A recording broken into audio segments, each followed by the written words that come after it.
السلام علیکم ورحمۃ اللہ وبرکاتہ۔ عید کی نماز کے متعلق لاک ڈاؤن میں عید کی نماز کیسے پڑھنا ہے، بار بار اس کے حوالے سے سوالات آ رہے تھے اور جو ہے مجھے اس کے جوابات کا انتظار تھا۔ میں چاہتا تو جواب دے دیتا، لیکن اپنے بڑے علماء کرام کے فتووں کا میں انتظار کر رہا تھا کہ ان کے فتاوے آ جائیں، اس کے بعد اس پر کلپ بنائی جائے۔ اب الحمدللہ شہر قاضی ممبئی مفتی محمود اختر صاحب قبلہ کا بھی فتویٰ آ چکا ہے کہ لاک ڈاؤن میں عید کی نماز کیسے پڑھنی ہے، اور الجامعۃ الاشرفیہ مبارک پور کے صدر مفتی اور صدر المدرسین پرنسپل حضرت مفتی نظام الدین صاحب قبلہ کا بھی فتویٰ آ چکا ہے کہ عید کے دن لاک ڈاؤن میں ہمیں کیسے نماز ادا کرنی ہے۔ گزارش ہے کہ اس کلپ کو آپ اچھے انداز میں سمجھ لیں، سیکھ لیں، تاکہ جو بد مذہب آپ کو بہکانے کی کوشش کرتے ہیں وہ آپ کو بہکا نہ سکیں۔ آپ الگ الگ کلپس دیکھیں گے، بہت سارے لوگ آپ کو یہ اجازت دیں گے کہ آپ گھر پر عید کی نماز پڑھیں، بالکل ایسے ہی جیسے عید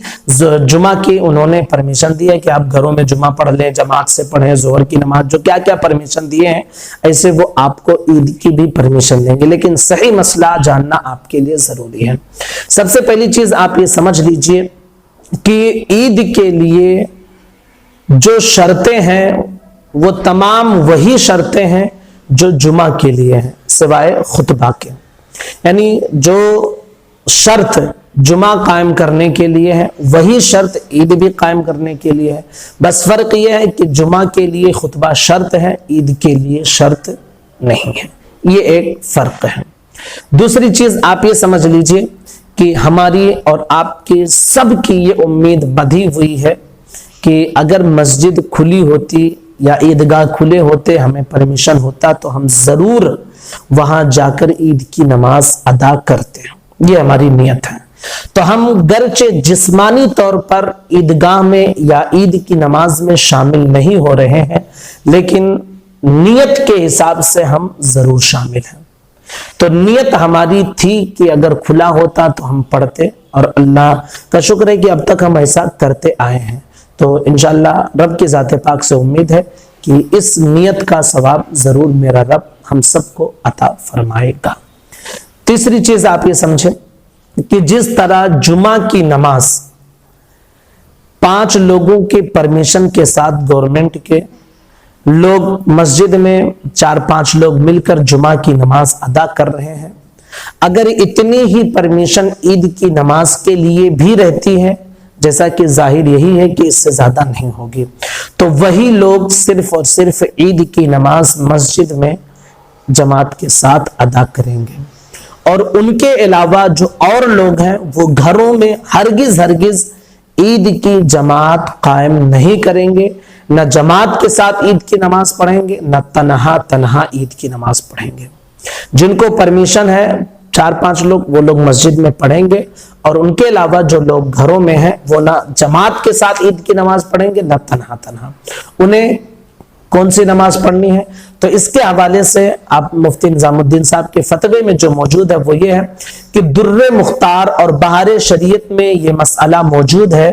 کہ نماز عید کے بعد 4 رکعت نفل نماز پڑھنا گھر میں مستحب ہے۔ کب؟ عید کے بعد 4 رکعت نفل نماز گھر کے اندر پڑھنا یہ مستحب ہے۔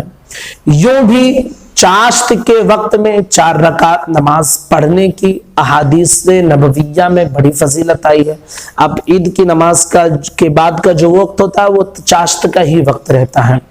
تو وہ فرما دیں کہ عید کے بعد 4 رکعت نفل پڑھنا مستحب ہے۔ اور اسی طرح آپ اگر دیکھیں تو چاشت کی نماز جو 4 رکعت پڑھی جاتی ہے، اس کی بھی بہت فضیلت احادیث میں آئی ہے۔ تو فرماتے ہیں لہٰذا نماز عید کے بعد یعنی عید کی نماز مسجد میں یا عیدگاہ میں ہو جانے کے بعد ہم لوگ اپنے گھروں میں اپنے گھر والوں کے ساتھ اس نماز کو پڑھیں۔ کیا پڑھیں گے؟ 4 رکعت نفل نماز اپنے گھر میں اپنے گھر والوں کے ساتھ پڑھیں گے۔ جن کو پرمیشن ہے وہ مسجد میں پڑھیں گے 4-5 لوگ، لیکن جب ان کی نماز ختم ہو جائے گی تو پھر ہم لوگ جو گھروں میں ہیں وہ اپنے گھروں میں 4 رکعت نفل نماز ادا کریں گے۔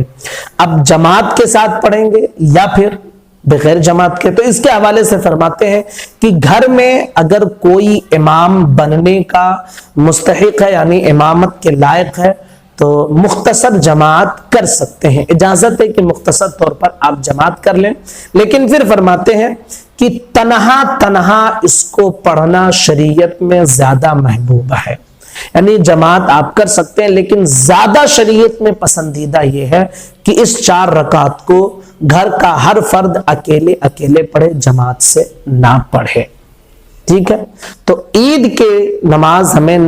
جو ہے جن کو پرمیشن ہے وہ لوگ مسجد میں ادا کریں گے، اور جن کو نہیں ہے تو ہرگز مسجد یا عیدگاہ میں جانے کی کوشش نہ کریں، نہ اپنے گھروں میں جماعت قائم کریں، نہ جو ہے مطلب تنہا عید کی نماز کریں، بلکہ کیا پڑھیں گے ہم، عید کی نماز ختم ہو جانے کے بعد 4 رکعت نفل نماز ہم پڑھیں گے۔ پھر فرماتے ہیں کہ یہ بھی اختیار ہے کہ آپ اپنے گھر میں 2 ہی رکعت نہ پڑھیں، یعنی 2 رکعت صرف اگر آپ پڑھیں گے تو بھی اس میں کوئی حرج نہیں ہے، یہ بھی مندوب ہے، بہتر ہے، لیکن 2 رکعت کے مقابل میں 4 رکعت کا ثواب بہرحال زیادہ ہے، یعنی آپ 2 رکعت پڑھیں تو 2 رکعت کا ثواب ملے گا، لیکن اگر آپ 4 پڑھتے ہیں تو اس کا ثواب زیادہ رہے گا۔ حدیث مبارکہ ابن ماجہ کی ایک حدیث ہے جو حضرت ابو سعید خدری سے مروی ہے، فرماتے ہیں کہ نماز عید سے پہلے حضور صلی اللہ تعالی علیہ وسلم عیدگاہ میں کوئی نماز نہ پڑھتے تھے، جب آپ گھر آ جاتے تو 2 رکعت نماز پڑھتے تھے۔ تو چاہے آپ 2 رکعت پڑھیں یہ بھی بہتر ہے، حدیث سے ثابت ہے، اور 4 رکعت اگر آپ پڑھیں تو یہ بھی بہتر ہے، حدیث سے ثابت ہے، چاشت کا وقت رہتا ہے تو آپ 2 رکعت بھی پڑھ سکتے ہیں، 4 رکعت بھی جماعت کے ساتھ پڑھ تو سکتے ہیں، لیکن بہتر ہے کہ تنہا پڑھیں۔ اب آپ کو ایک کام اور کرنی ہے کہ جب اس 4 رکعت کو 4 رکعت آپ پڑھیں یا 2 رکعت پڑھیں، جو بھی آپ پڑھیں دونوں اختیار ہیں، جب آپ پڑھ لیں تو آپ کو ایک کام کرنی ہے، وہ یہ کہ سلام پھیرنے کے بعد 34 مرتبہ 34 مرتبہ آپ کیا کریں، اللہ اکبر اللہ اکبر لا الہ الا اللہ واللہ اکبر وللہ الحمد، جو عید کے دن ہم تکبیر پڑھتے ہیں عید اور بقرہ عید میں، وہ تکبیر پڑھیں۔ اگر پورا آپ کو نہیں یاد ہے تو اللہ اکبر اللہ اکبر اللہ اکبر اللہ اکبر، اس کو ہم 34 مرتبہ 34 مرتبہ سلام پھیرنے کے بعد پڑھیں گے، ٹھیک ہے۔ کب؟ چاہے آپ 2 رکعت پڑھ رہے ہوں یا 4 رکعت، سلام پھیرنے کے بعد آپ کو 34 مرتبہ یہ آپ پڑھ لیں۔ نیت کیسے آپ کو کرنی ہے اس 4 رکعت کی یا 2 رکعت کی، تو آپ سمجھ لیجئے، اگر آپ 4 رکعت پڑھ رہے ہیں تو نیت کی میں نے 4 رکعت نفل نماز واسطے اللہ تعالیٰ کے، منہ میرا طرف کعبہ شریف کے، اللہ اکبر۔ 2 رکعت پڑھ رہے ہیں تو نیت کی میں نے 2 رکعت نفل نماز واسطے اللہ تعالیٰ کے، منہ میرا طرف کعبہ شریف کے، اللہ اکبر۔ یہ زبان سے کہنا مستحب ہے، اگر آپ دل میں اس کا ارادہ کر لیں تو بھی آپ کی نماز ہو جائے گی۔ تو امید کرتے ہیں کہ نماز عید کے متعلق ہمارے اہل سنت والجماعت کا یہ جو فتویٰ ہے یہ آپ کو سمجھ میں آ گیا ہوگا، اور اسی پر انشاءاللہ ہم اہل سنت والجماعت کا جو ہے اسی پر عمل رہے گا، اسی طرح ہم عید کی نماز ادا کریں گے۔ گزارش ہے کہ ہر سنی صحیح العقیدہ کے پاس اس کلپ کو آپ ضرور پہنچائیں تاکہ کوئی بد مذہب ان کی نماز کو خراب کرنے کی کوشش نہ کر سکے۔ السلام علیکم ورحمۃ اللہ وبرکاتہ۔